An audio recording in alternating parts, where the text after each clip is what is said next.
Hi guys! Welcome back sa channel. Sa video na to, ipapakita ko sa inyo kung paano mag-connect ng drone or ng video ng drone sa TV or sa monitor.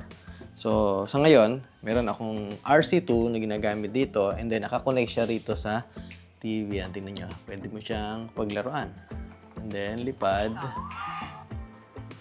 Yan, di ba? So, pwede kang makapag-practice ng palipad sa malaking screen. So, nag-enjoy na ako. Nakalimutan ko na gumagawa ako ng video. Ang sarap eh. So, ang tanong ng marami, pwede raw bang i-connect yung drone habang lumilipad? Pwede raw bang i-connect? O pwede, nagawa ko na yun. Ilang beses ko na napakita. Sige, try natin. I-connect natin tong Air 3S. So, power on ko na siya.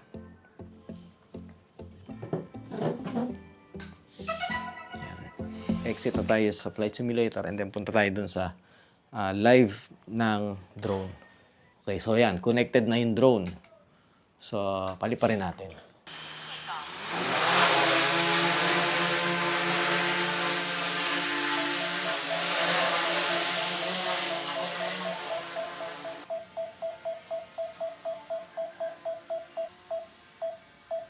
Yan. So, nakikita nyo ng live yung kuha ng drone. Okay, okay, wala pa tayong home point. Kaya nag-max siya. Okay, so ayan. Nakita natin ang paligid. So, ito yung aming bayan. Okay, ano. Kung ano yung nakikita ko rito sa screen, yun din ang nakikita nyo sa big screen. Nagagawin. Nakita nyo yung mga building sa malayo. Ayun, oh. Zoom pa natin. Yan ang Manila. Yun, oh. Diba? Parang ang lapit lang, ah.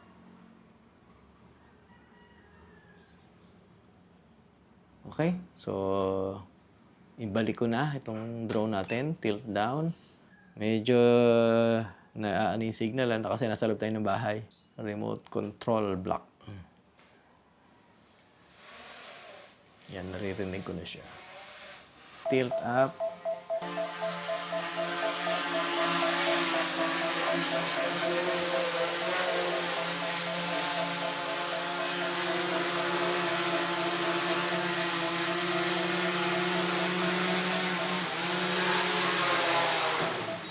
Paano ko nagawa yun na makapag-live? Gamit ko itong Type-C to HDMI. So, isa itong converter na gawa ito ng Apple. Ginagamit ko ito sa iPad para makapag-extend ako ng view sa screen. So, itong RC2, ito yung may antena, meron itong kakayanan na mag-output ng video na ang daan ay sa Type-C. Yung DJI RC, yung una, yung wala antena, hindi niya kaya, hindi siya nakakapag-out ng video. So, ito, kaya niyang mag-out ng video. Ang issue lang dito, meron siyang telemetry. Yan, lumalabas yung output niya. Hindi siya clean video output. So ano nung drone ang pwedeng makapag-live output gamit ang DJI RC2, Air 3S, Mini 5 Pro, Neo 2, Flip. So yun yung mga previous na ginamit ko. Pwede rin ng Air 3, pwede rin ng Mini 4 Pro, Neo 1. Try natin yung Flip. Alisin ko muna ang Air 3S. So, pipindutin natin dito ay flip, confirm. Yan. Okay, ngayon ay DJI Flip na yung gumagana. Okay, testingin din natin sa labas. Okay.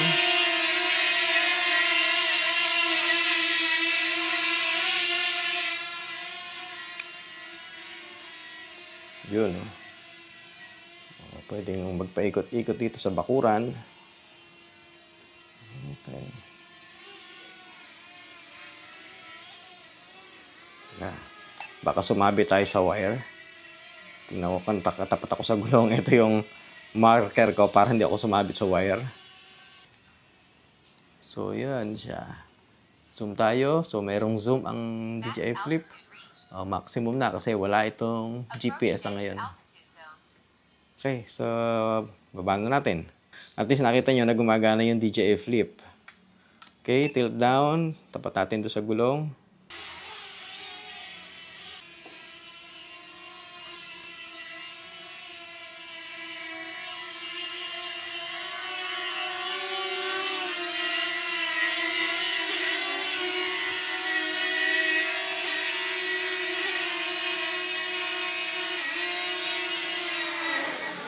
Nung wala pa 'tong mga mga bagong model. Before ang ginagamit ay yung RC Pro.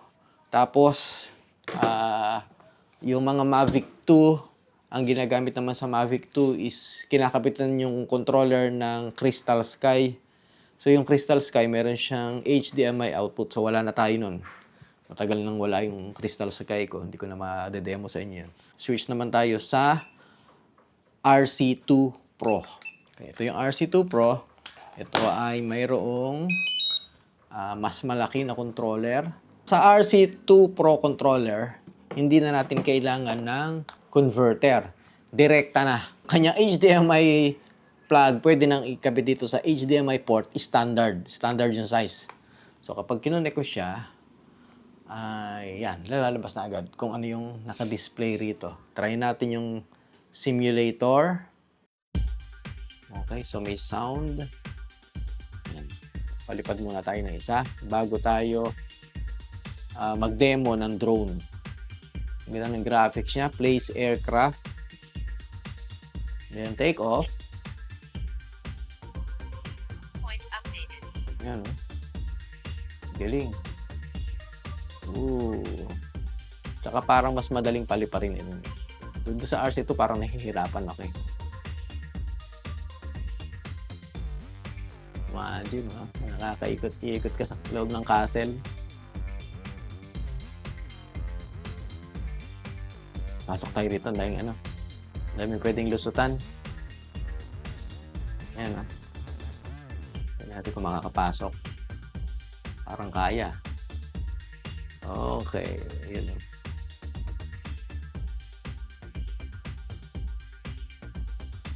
Saan tayo lalabas? Dito. No? Pwede pang bumaba. Nag-enjoy na ako. Nakalimutan ko na gumagawa ako ng video. Okay, so much for that. Sige, exit na natin to. Exit. Punta na ngayon tayo sa mag-testing tayo ng drone. Okay, so ano mga drones compatible sa DJI RC2 Pro, DJI Air 3S, DJI Air 3, Mini 5 Pro, Mini 4 Pro, at saka Mavic 4 Pro. Okay, alis ko muna tong flip. So, itong Mini 5 Pro, testing natin. Power on natin. Okay, so, connect to aircraft Mini 5 Pro. Ayun, connected ka agad. Ayan, napansin nyo ba? Malinis yung output niya, no? Wala yung mga telemetry. So, ito yung tinatawag na clean video output. Malinis. Pero pwede nating lagyan, kung gusto na nilagyan, sa transmission yan, screen mirroring. Ayan. Pagka nilagay mo yan, meron siyang ganyan. Doon sa RC2, walang ganung option na pwede mong maging clean output, ano? So, sa DJI RC2 Pro lang meron. So, alisin uli natin. Live view only. Yan, wala yung option na yan. Hindi nilagay ni DJI. Kailangan bumili ng RC2 Pro. Okay. Ito, madali lang kasi maliit eh. Okay, akyat. Bilis. Aggressive talaga tong Mini 5 Pro eh. Max na uli kasi walang GPS. Approached edge of altitude zone. Yan, kaya na niyo umakyat. Meron na siyang home point. Kita ba nito ang Manila? Kita rin, ayun oh. Yun oh. Oh, di ba? Kahit mini lang yan. Kita rin niya yung Manila. Nga lang, hindi yung zoom niya. Hanggang dyan lang. Hindi siya kasing lakas ng zoom ng Air 3S. Makakapag-live ka ng walang number or walang telemetry. So, itong RC2 Pro. Okay, supported din niya yung vertical. Tingnan natin kung ano tsura pagka nag-vertical. Ayun, naging vertical. Pang phone na yung pang reels, pang shorts. So, naging siya. naging portrait mode. Yan, pahaba. Tumitilt down din ang sagad. Okay, balik tayo sa landscape. Okay, yan may truck. Bus. Okay, so sundan natin yung mga sasakyan. Yan, di ba? So, zoom out. Okay, medyo may latency lang. Napapansin ko, delay siya. Yung nakikita ko rito, mas late yung dyan. Kaya hindi ka rin po pwedeng dito lang tumingin sa screen kasi yung makikita mo ay hindi kasing bilis nang nandito sa controller. You know? Mas nauna tong nasa screen bago yung nasa big screen. Landing na tayo ulit. Slow down. Bumubulusok. Okay. Hindi ko nakikita yung drone. Ayan. Kita ko na siya. Nakadikit sa pintuan. Okay.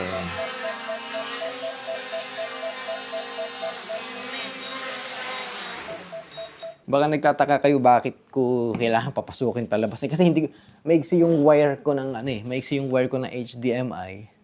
Tapos, isa pa, pag nasa labas ako, mahirap mag-record. So, kailangan kong i-record na habang naka-live siya, nakikita nyo yung screen. Saka maraming nagdududa. Yung kamukha nung video ko nung nakaraan.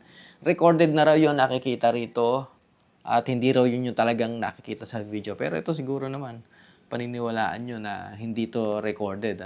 Merong ganun eh. Hindi ko tatakakot sa mga iba. Nagdududa. Parang kala mo laging niloloko yung mga tao. Switch naman tayo sa Mavic 4 Pro. Ito medyo malaki. Hindi ko alam kung malalabas ko rito sa pintuan to. Laki nito. So, Mavic 4 Pro. Nagkakapalit-palit na yung pangalan. Okay. Try natin itong Mavic 4 Pro. Okay. Switch muna tayo sa Mavic 4 Pro. Confirm. Yan. Switch na. Okay. So, ang laki. Mukhang hindi ko to mailalabas sa pintuan kasi medyo masikip. So, doon ko siya ite-take off sa labas. Ilalapag ko lang siya doon and then babalik ako rito. Okay?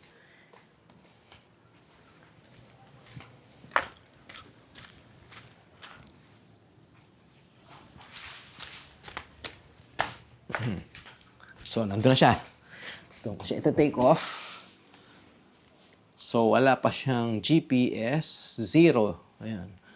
Dito pala hindi nyo nakikita, no? Kasi nakatanggal. Okay, ilagay muna natin yung telemetry, transmission, screen mirroring. Yan. So, nakikita nyo, yun, 0 yung GPS, ano? Napakita nyo ba? Okay, kita naman. So, 0 pa yung GPS. Hintay nating magka-home point. Actually, pwede naman nating paliparin yan. Kahit walang home point. Okay, narinig ko na umaandar. Tilt down. Home point updated. Okay, nag-home point updated na siya. Lapit ko lang dito para lang sure. Okay. Yan. Ito yung pinakamalinaw sa lahat ng live feed ko. Okay, Max. Okay, wala pa palang home point. Okay. So, pakita ko sa inyo yung clean video output niya, yung walang telemetry. Okay. So, yan. May lag pa rin, ano? Kung napapansin niyo mas unang gumagalaw itong nasa controller's display or screen bago dun sa extended screen natin. Okay, akit pa tayo. Tingnan natin ang pinakamataas na lipad niya, 120 meters. Tingnan natin yung manili. Pakita ko na rin yung zoom capability nitong Mavic 4 Pro. Nagkakapalit-palit na ako sa pangalan ng mga drone ko. Okay, so kitang-kita pa rin dito. Ang linaw. So, pag nag-zoom tayo dyan, ayan siya. Ayan siya. And then, yung pinakahuling zoom niya, ang linaw, no? Grabe. Imagine gaano kalayo yung tinakbo nung camera, nung zoom, di ba? O yan, mayroon pa ilalapit yan. Ayan, Makati. Okay. Imagine, kikita niya yung ganyang kalayo. Nandito kami sa Bulacan, tapos Manila. Uy, aeroplano. Baka sabihin nyo, malapit ako sa airport, kita ko aeroplano. Ayun. Diba? Zoom out tayo. Ganyan siya kalayo, oh. So, yan ang nagagawa ng RC2 Pro. Pwedeng makapag-live ng malinis. Kung meron kayong tanong tungkol dito sa live feed sa ating pinag-uusapan, pwede nyo ilagay sa comment. Landing. Okay.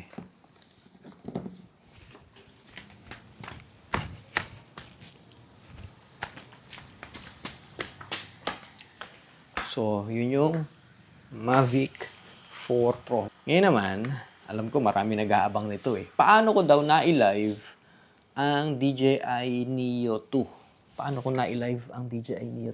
So before, para ma-connect mo siya sa live, yung goggles mo, i-connect mo sa RC Pro. And then yung RC Pro, i-connect mo sa HDMI. So, maraming hindi makagawa kasi ang mahal ng RC Pro. Ang RC Pro, compatible ito sa mas lumang drone. Sa Mini 3, sa Mavic 3. Pero ang problema, nung na-obsolete na itong RC Pro, edi wala nang paraan kasi hindi naman yung tinatawag na FPV live. Meron FPV live na tinatawag nasa menu. Wala rito sa RC2 Pro. RC2 Pro ba? RC Pro 2. RC2 Pro. Wala rito yung FPV live na tinatawag. So, sa ngayon, hindi umuubra yung ganong setup na mula goggles, iwa-wire mo papunta dito sa RC2 Pro, and then RC2 Pro connected sa HDMI. Wala yung ganong option.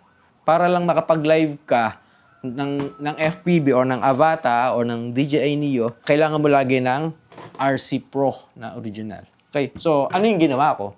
Paano ako nakapag-live nung nakaraan? Kung nakita niyo yung post ko sa shorts at saka sa reels, ay nakapag-live ako ng Neo 2. Na-live ko to. So marami nag-aabang. Okay, sige. Ipakikita ko na sa inyo kung paano ko siya nagawa. Papandarin ko na muna. Okay, power on goggles. Power on controller. Motion controller lang gagamitin ko ngayon. Same lang naman siya. Motion controller or FPV controller 3. And then, ang gamitin natin, Neo 2. Paandarin natin yung DJI Fly. So, sa goggles, meron tong option para i-down. So, hanapin mo yung kasama ng record, enhanced display, head tracking. Etong share live view to mobile device via Wi-Fi. So, click mo lang yan.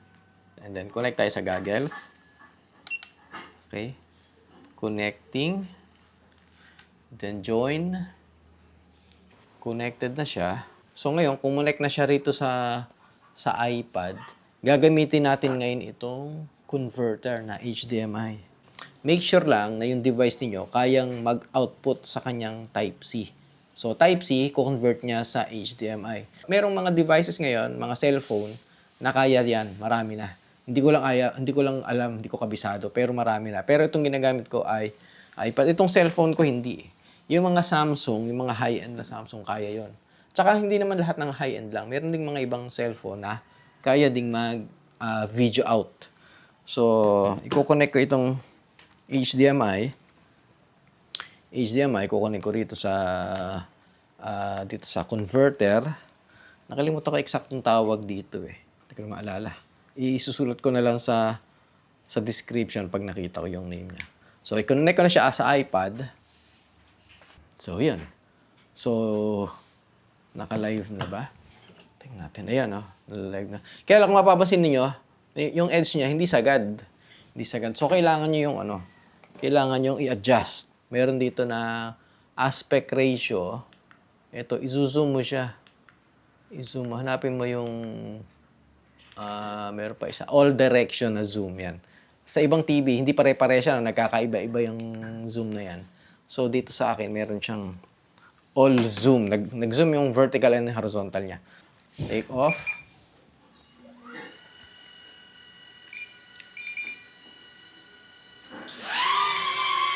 Okay, ang taas. Ang taas. Okay. So, go down. Baba. Dahan-dahan lang at baka ikaw ay bumangga. Okay, so, yan. Ate, kung saan tayo pwedeng pumunta? Kasya ka ba dyan? Mukha namang kasya. Okay. So, mamasyal muna tayo. Tingnan natin kung hanggang saan ang kaya ng signal mo. Okay ba yung feed? Okay, medyo ano na, no? Medyo grainy na. Okay, so labas tayo rito.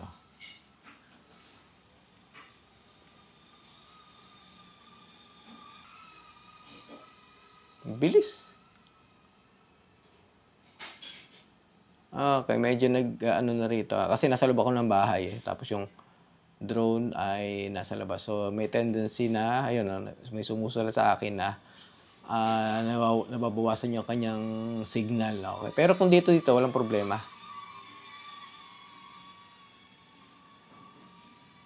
Ngayon, yung live nito, hindi to kasing stable ng recording. Siyempre, yung recording is mas malinis, mas stable ang galaw kasi naka-stabilize yung recording nito. Itong live feed, hindi siya stabilize. Medyo may uga. Hindi medyo, talagang may uga.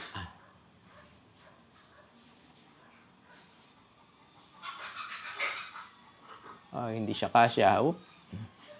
Yun ang maganda sa may prop guard.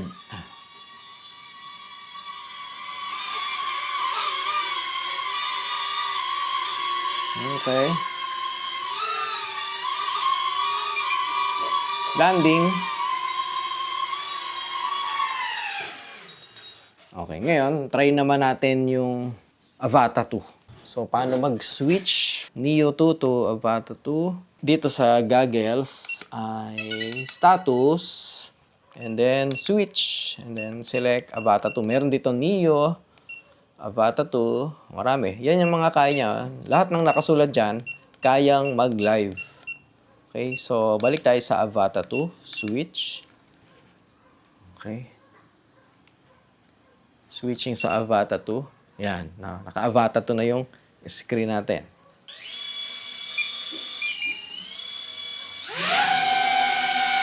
Okay, talaga ang taas ah.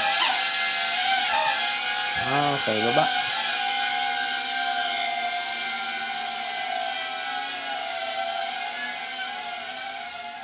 So, mas malaki na to. At hindi na to kasya doon sa nilulusutan ni Neo 2 kasi mas malaki siya. Kakagawa ko lang nito. Ito yung isang araw pinost ko na durug-durug. So, ngayon ko lang siya na testing. Okay. Hindi tayo pwedeng lumayo. Nasa loob tayo ng bahay. Baka tayo mawala ng signal.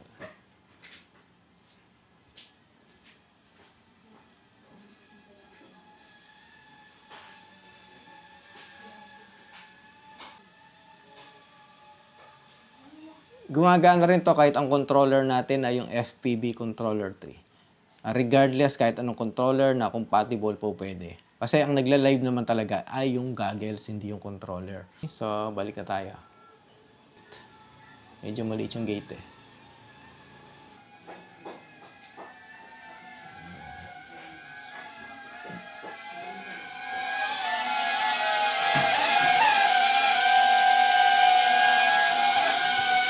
Okay. Landing. Okay ba sa inyo yung live feed? Neo 1, pwede rin. Yung Mini 4 Pro, pwede rin sa ganito kasi yung Mini 4 Pro, kumukonect din dito sa goggles. Hindi ko rin alam sa goggles N3 kung meron nung ganung option na pwede mo i-share yung live feed mo sa mobile device. Kapag kaya, ganyan din, makakapag-output ka rin. As long na yung mobile device mo, kayang mag-video output. Shoutout pala tayo dun sa ating mga kaibigan. Shoutout kay Darren Nile Travel, MF Aerial Vlog, Tito Nils Motovlog, Joe Heniebla, Seth The Midnight, Poy Kalakal in Canada, Dave Gloria, Biyahe ni Will Motovlog, shoutout kay Kasin Fair from Lawag City, Jessril Nabong, shoutout from Australia kay Benja, watching from Dakar, Senegal, ito ay si Ondoy Redulla, Pasyal ni Ellards, Pauline Florida, Daniel's Adventure, Arnold Anduyan, Kiko Vlogs, Jomar Barbarona, Napoleon Gardening Adventure TV, Jose Necor, Joel.com, Ken Toy Motos, Mind in Rewind, Gagski Motor Vlog, Hurricane 27, Racel Garcia, Jai Koy TV, Mataka Singaro, kay The V6 Raptor Experience, Chad's Vlog, Sarah Mir, Sherwin Edles, Rendel Genton, Kadara Buhay Provincia, Yon Galing, U1 Red 891, Prince Charles TV, Jerome Sano. Maraming salamat po do sa mga nanood sa ating video. So, kung meron kayong katanungan, gustong idagdag, gustong sabihin, ay lagay nyo na lang sa comment section. Sa susunod na video, yun namang anti-gravity yung ating i-review. So, wag na wag kayong mawawala sunod. Maraming salamat po. Hanggang sa muli.